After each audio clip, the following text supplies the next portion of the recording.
Napansin mo ba ang sinabi ni Cate Blanchett sa huling eksena ng Squid Game Season 3? Sa pinakahuling eksena, makikita si Blanchett na gumaganap bilang isang bagong recruiter ng laro.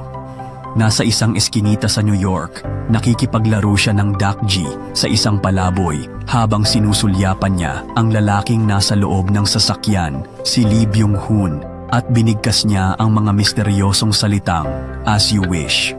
Ano ang ibig sabihin nito? Marami ang naniniwala na hindi pa tapos ang laro. Sa halip, lumipat lang ito ng lugar at Amerika na ang bagong arena. Laking gulat ng mga fans kasi kung hanggang Season 3 lang talaga ang serye, bitin na bitin ito. Pero sabi ni Director Hwang, tapos na ang kwento. Hindi na raw niya ipagpapatuloy ang series. Ayon sa isang interview, aminado si Hwang Dong-hyuk na ginawa niya ang Season 2 dahil sa pressure at hindi sapat ang kinita niya mula sa Season 1. Ibig sabihin, baka ang final chapter na tinutukoy niya ay para lang sa kanya. Pero tandaan, ang Netflix ang may hawak ng karapatan sa Squid Game. Kaya kung gugustuhin nila, maaari silang gumawa ng panibagong kwento at mas malaki ang posibilidad kung sa Amerika na ang susunod na laban. So, handa ka na ba sa Squid Game US